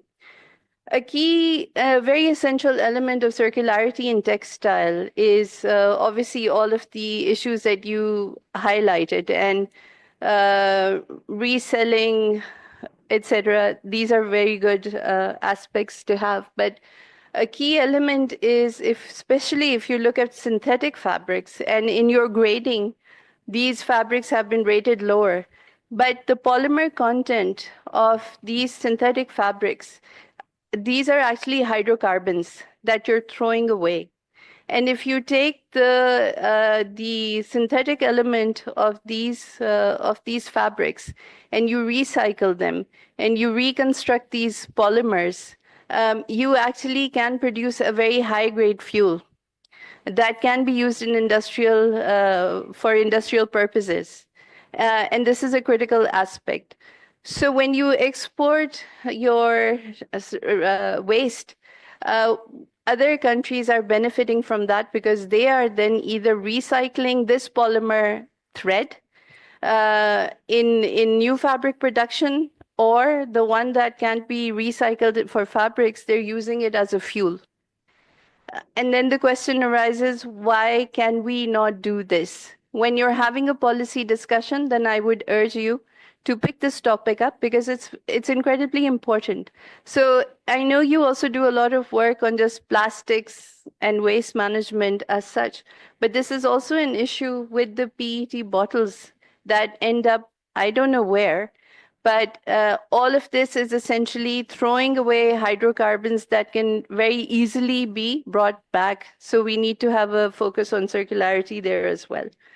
The colleague from Ministry of Commerce, I'm sorry, you were speaking so softly, I couldn't get your name, but with the regulatory hurdles, it's just as important to see where new regulation can be put into place to also encourage all of these things. And as always, the question arises, are we taking, or isn't it time that we take a systems thinking, a systems approach to the entire problem, looking at how the different ministries should work together and where the policy and the strategic levers are that will benefit. So these are just a few thoughts and some ideas for your consideration. Thank you very much. Thank you very much, Ms. Becker. And you have indeed raised very pertinent points regarding your comment on the recycled yarn and everything. I don't know if we haven't been able to mention it on the slides, but this is a practice that is being done. This is something that we are definitely being reporting it within the report as well, the main report that will be shared. So they are doing it, converting it into a yarn, and there's another practice as well. So especially after COVID, the local textile industry, because there was a lockdown and we could not import anything, right? So the local textile industry was also relying on second-hand textile industry for getting certain bales of clothing items and getting certain pieces, which they were mislabeling as first-hand and selling it in the local market. So this is also a concern. Why? Because there's no policy that was existing around it. You raised a very pertinent point around the boilers. Yes, that's an issue. Why? Again, because this value chain was not under the radar. And this is something that they do to feed their boilers and brick kilns. And of course, it's a contributory factor towards their pollution side. But then again, what alternative could be provided to them so that they can use it as an alternate source of fuel for any other industry which does not create pollution, which has enclosed limited emission system and scrubbers attached or pollution control technologies. So this could be done only through regulatory side support that is very much needed. And interestingly, this value chain was never mapped before.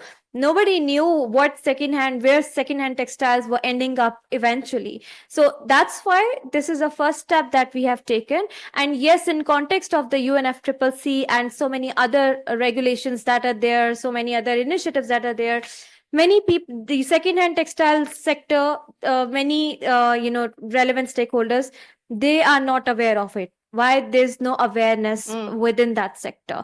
There are people who are even not graduate who are working within the recycling industry. As I mentioned, there are women and youngsters being engaged from nearby villages. They do mechanical sorting and recycling. They're not even educated. So I think there's a lot of need on how we provide support to them. Of course, this sector is creating jobs. Then also regarding companies who are working in Karachi Export Processing Zone, because they are leading exporters, they're not working a lot for domestic markets. So nobody knows what best practices they are doing. They do not have those standard marketing practices that is being done by other local textile sector.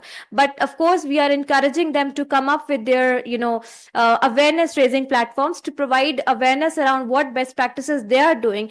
And also we are proposing government to come up with certain certification programs around green labels and eco labels, so to provide them support at least, so that they get recognition by the government that yes, they are, even there are companies who are also enjoying the GSP plus status and green premiums only because of their good practices, but nobody in Pakistan knows about them.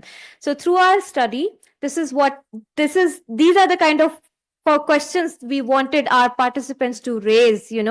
Why they were never raised? Because this value chain was never there. It was there but never mentioned. Yeah, you took the words right out of my mouth, because to understand an issue, you need to have inputs like this. So this report is indeed a milestone moment. And then one can also not overlook the fact that most of this activity is probably happening in the informal sector. So how do you then also formalize the informal sector? Exactly. That would be the second step. But I can only congratulate STPI on this important step. Thank you. Thank you very much. We have an online question from Mr. Mushtaq Memon, United Nations Environment Program. So thank you for joining us. So his question is, how does this fit within Pakistan's ambition for circular economy policy and role model in South Asia? So if my team can inform me, the minister is almost arriving.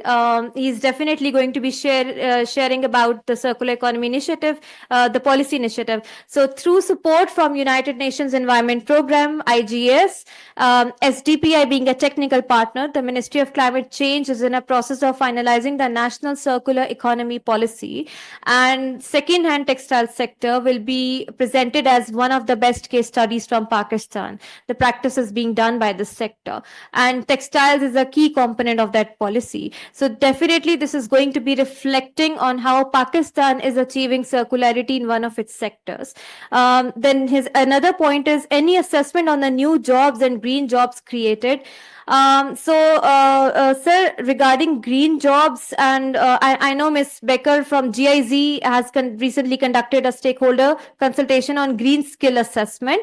So regarding green jobs, SDPI is in a process of working out on a research paper on the assessment of green jobs in Pakistan.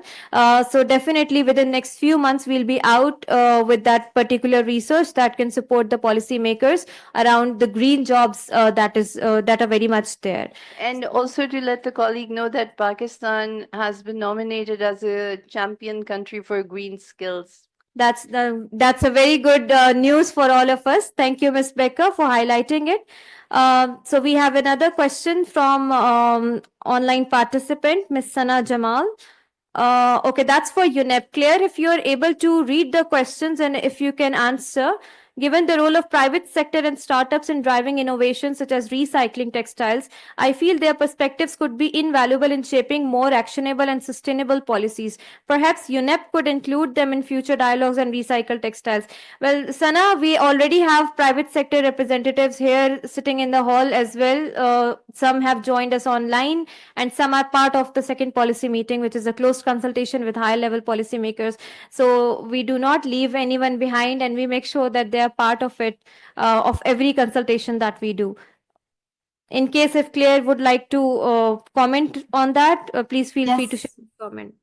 Zainab, I'm happy to jump in here. So as I was writing to Sana, yes, absolutely, the policy conversations cannot happen in isolation.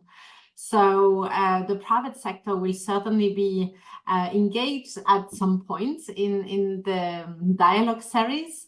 The modalities for engaging the industry and the private sector more generally will be decided by the government representatives participating to the policy dialogue. And that will be part actually of the definition of the terms of reference.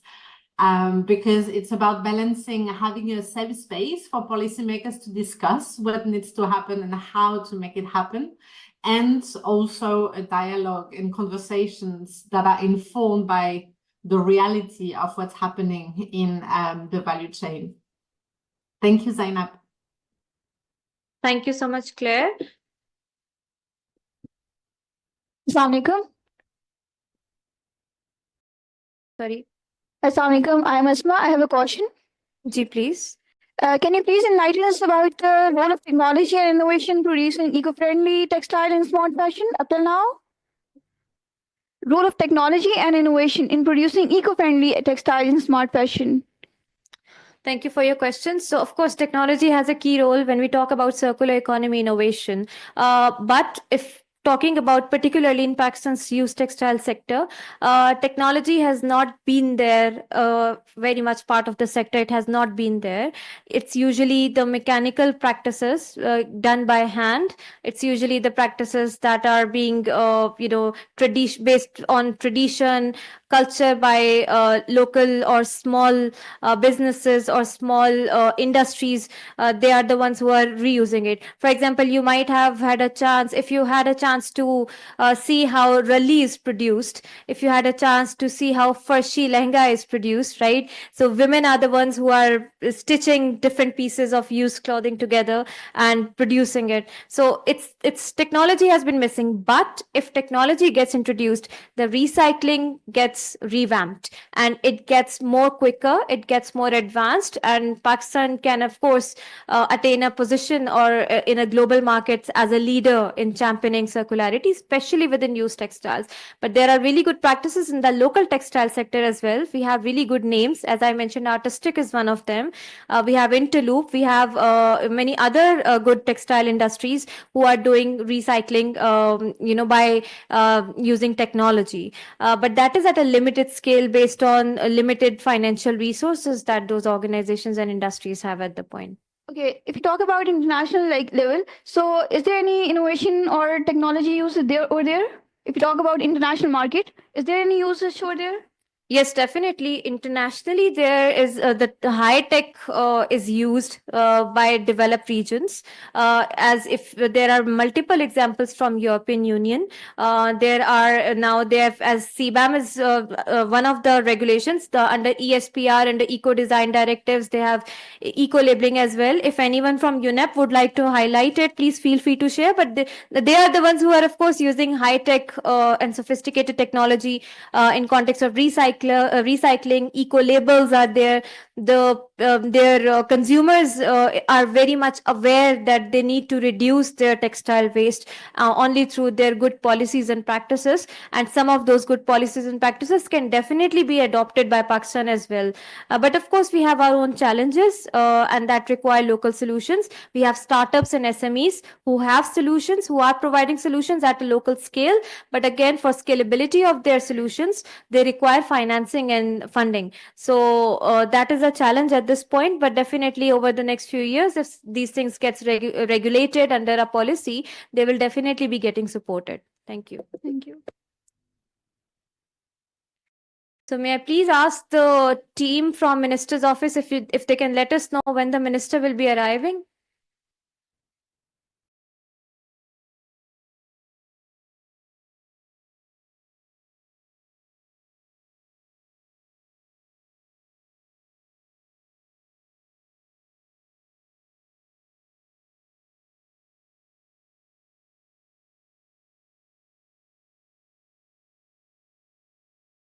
So for the UNEP colleagues online, the minister is arriving from the PM office. So I'll let you know, but I think it's going to take some time, probably 10 minutes, and then the minister will share the remarks. His team is here, but we are just waiting for the minister to arrive. In the meanwhile, in case if others have any comments, please feel free to share. Yes, Asif? Thank you, Zainab. As usual, very good presentation. I just wanted to ask and wonder if you also look at the aspect of child labor in this particular sector, or if you have anything in terms of your potential recommendation to the relevant ministries in the relevant sector. Thank you, Asif. And yes, child labor is there, especially because in the informal recycling sector, they are employing women, youngsters, and children who are working there. So this is one of the practices that needs to be discouraged. And I'm sure through the upcoming policy, this will be ensured that guidelines are developed for the recyclers as well, so they do not engage children at least. Secondly, within the second-hand textiles, in context of Karachi Export Processing Zone Authority, child labor is not something that we have observed there because we personally visited the field twice. It is not there in different companies. They are usually employing women and youngsters for the work. In context of flea markets, yes, children are there, especially in the Landa bazaars. They do work there, but why? Because flea markets are again not regulated, they're not formalized. So if they get formalized, then definitely this aspect of child labor will be reduced or at least curtailed. We are going to be discussing these things in our policy meeting as well, how we can manage the challenges that you have highlighted. But definitely this is a challenge. Thank you, Zainab, for the great presentation. Myself, Firtaza Hussain, I'm head of sustainability for CST, Chemical Manufacturing, which is a German multinational, and we produce textile-based specialty chemicals. My question regarding what are the recommendations in the upcoming policy for the green initiatives or for the organizations which are adopting green measures or making their supply chain green? So what are the policy recommendations? So, in context of the circular economy policy, definitely one thing that, as even in the presentation, if you have seen, we are proposing is incentivization for green value chains. So, if we are talking about EPR, for example, I'll give you an example from plastic sector.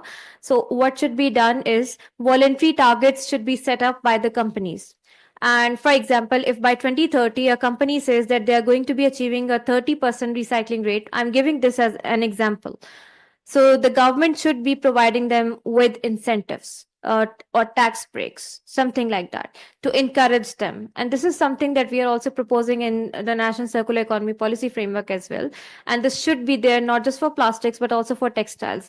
In context of textiles, because the local textile industry is already under too much pressure because of taxation and everything, and also international tariffs that is being imposed. We are not proposing anything around EPR as of now, compliance EPR, because that is going to hinder their progress. What we are proposing is that at least they should start reporting in their annual circularity or sustainability reports their best practices in context of recycled content, in context of how they are employing the best practices around circular economy. So this is a proposition that we are sharing. So at least within next 10 years, they're able to start producing these reports annually, and after 10 years, maybe compliance can be proposed so that they do not fall, behind the international market, and competitiveness is there for them in context of EPR. But of course, there's CBAM also. There's talk around carbon tax also. So I'm not sure what the situation is going to be for the local textile industry in Pakistan.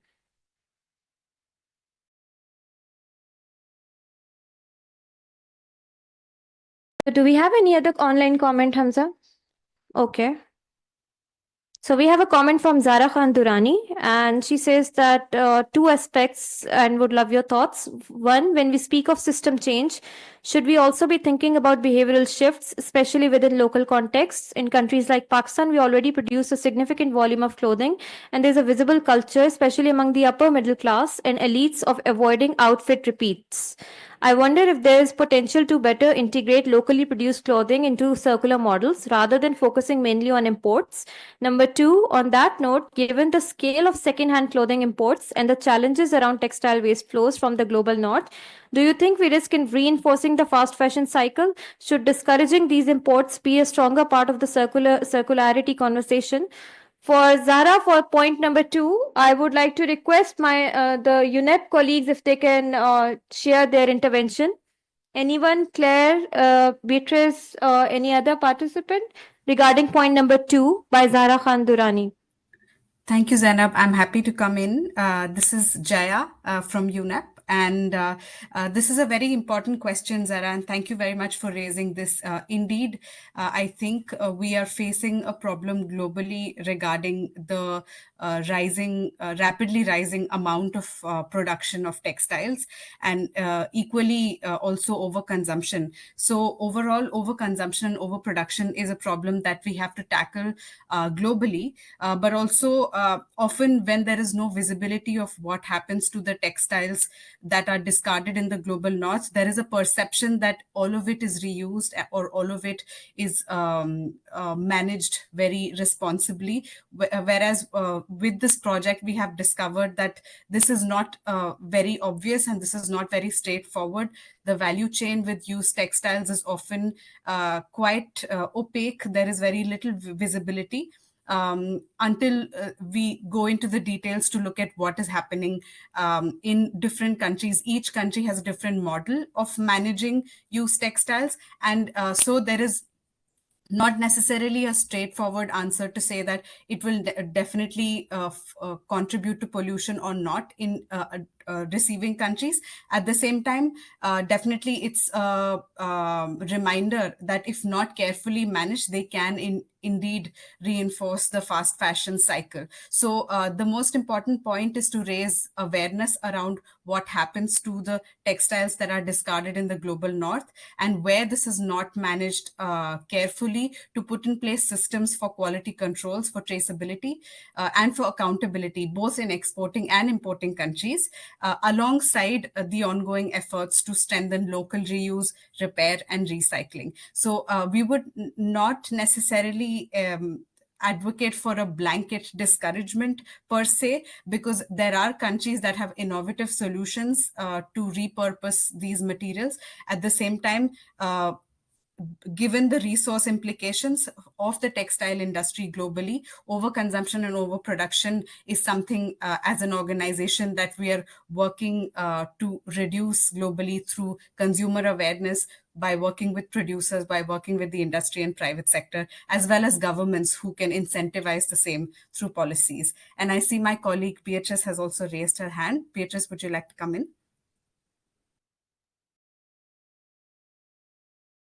Thank you, Jaya, very much for these notes, and it's a pleasure to meet you all from online, and greetings from Geneva. I just wanted to also mention that in this work that we've been doing with SDPI and the great groundwork that they've been managing to source from the country, and also the implementation in other countries that we are executing this project, one of the findings that we're also highlighting is that the influx of fast fashion seems to also be compromising the quality of secondhand clothing that countries receive. As Jaya also noted, for some countries, there's a lot of economic value from secondhand clothing imports. Certainly, there are other repercussions in terms of the recyclability and longevity of those items, but we're seeing this influx exacerbated from fast fashion clothing that is also compromising solutions. So we want to flag that as another opportunity to raise action that we could foster solutions that, on one hand, yes, we are finding solutions on repurposing secondhand clothing while also managing efficiently and soundly waste. But there's this growing flow of fast fashion that is slowly permeating into the secondhand clothing import. So just wanted to add that is also part of the finding that we've been able to identify. And so perhaps that also creates new avenues for solutions. And the last thing that I wanted to mention is that by having these type of spaces that we are having today, and we're very grateful that you all participate, we are also trying to co-shape and co-create together opportunities to advance solutions. Certainly the project has a very strong research focus, because that allows us to understand the data, the flows, the dynamics. But the intention is that we use that information and bring up solutions to move this agenda forward. I think I'll be just pausing here because perhaps the minister will be coming in, but very happy to continue engaging with all of you. Thank you so much for your insights, for enlightening us with the perspectives from Pakistan, and we continue engaged to collaborate with you and finding solutions globally. Thank you, Zainab. Thank you very much, Beatrice, for very good comments. So in context of other comments by Mr. Mushtaq Memon, yes, the life cycle approach and consumer information, including eco-labels, help a lot to support the startups.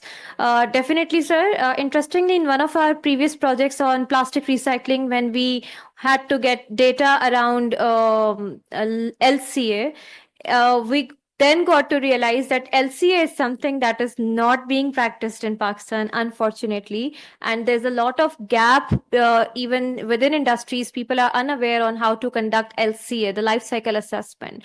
But interestingly, the startups knew about LCA, and many of those startups were conducting LCA, and they were the ones who were able to provide us the data that we shared again with UNEP ITC Japan office for that particular project. So I think this is a gap, but again, it's an opportunity where development partners like UNEP, like others can come in. Yes, Ms. Becker?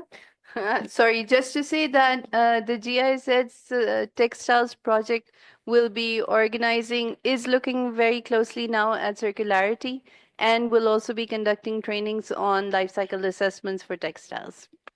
Thank you for highlighting it, and it's very important. It's need of the hour that LCA should be integrated.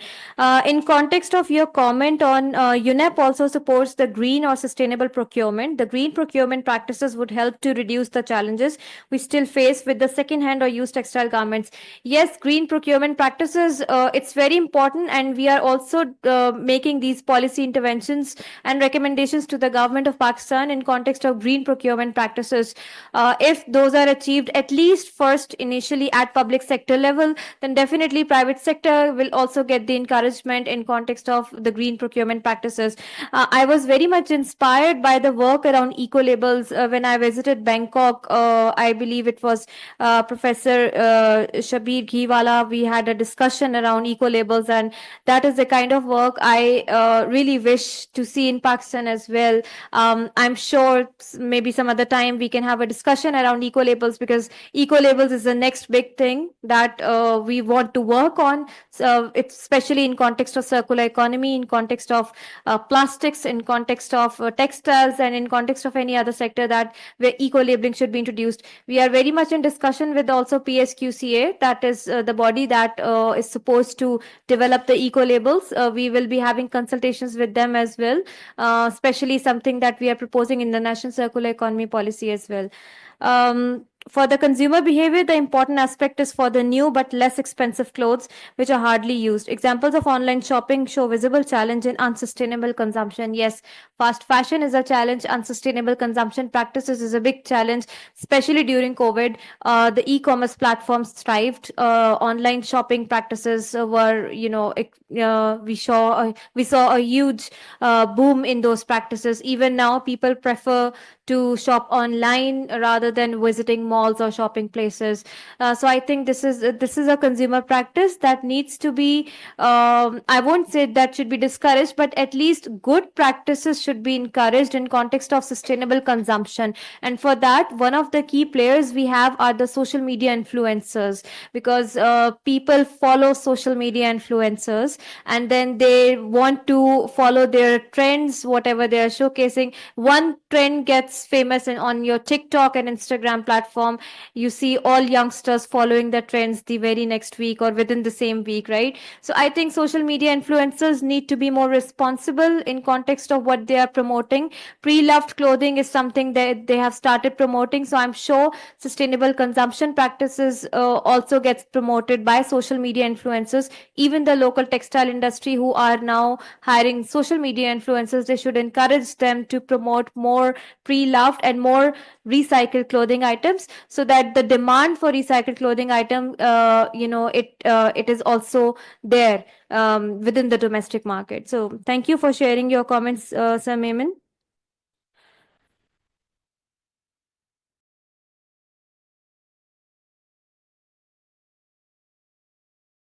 Do we have any other comment while we wait for the minister?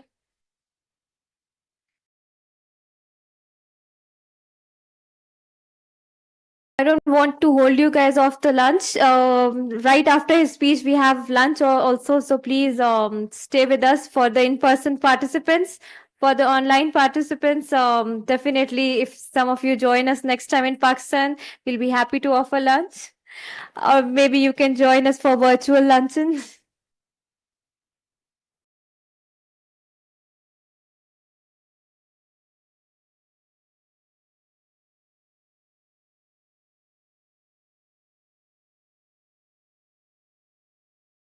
Yes, Sir Mushtaq, SCP HAT is a very good tool, and SCP HAT tool is something we have been learning from UNEP and other partners. So this is a very interesting tool, and this is something that we are also encouraging different sectors in Pakistan to work on and to utilize, especially when LCA is not there and when certain data should be reported. So SDPI also plans on engaging with UNEP on organizing local trainings on SCP HAT as well. So we'll definitely be touching base in this context with you soon.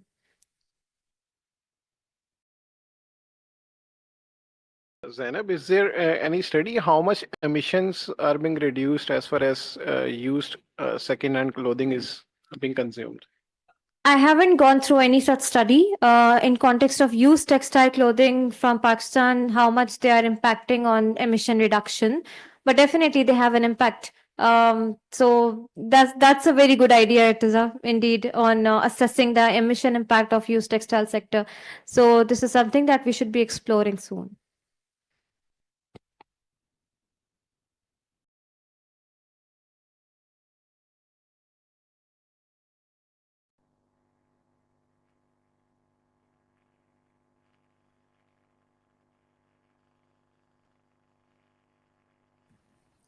Zainab, perhaps while we're waiting for the minister, I could also bring up another point in the chat that I saw from Ms. Zera, who said that one of the important points is to recognize the social and environmental issues that pertain to circularity processes. And I think this is a very important point for all the countries that we're working with. We have observed some level of informality in the sectors, especially in countries in Africa, as well as to some extent in Pakistan. So one of the focuses of moving forward with the findings of this project is also to make sure that the stakeholders who are the most vulnerable in the value chain get the benefits equitably from the value chain processes.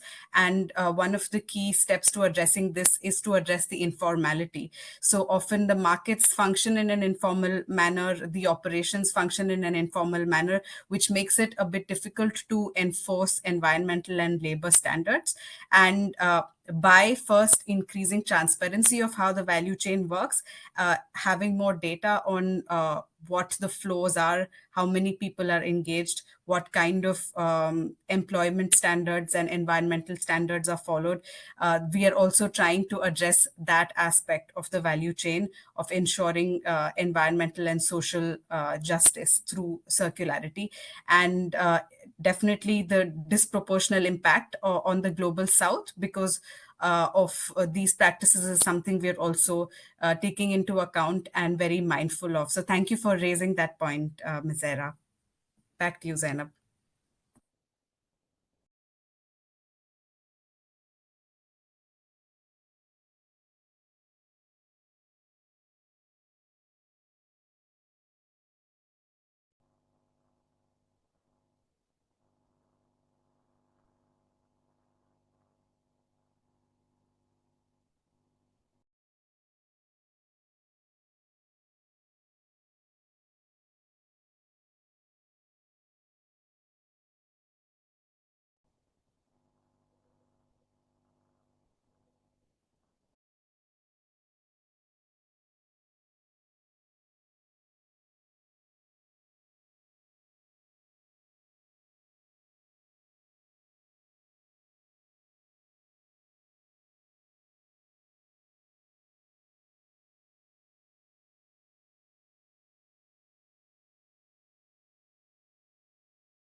Hamza, can you please display the QR code for the brochure?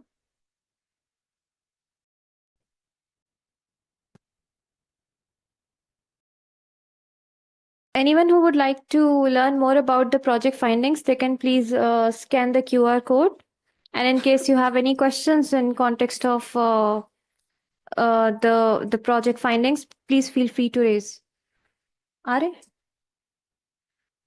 Okay, so the minister is arriving. May I please request the team to receive the minister?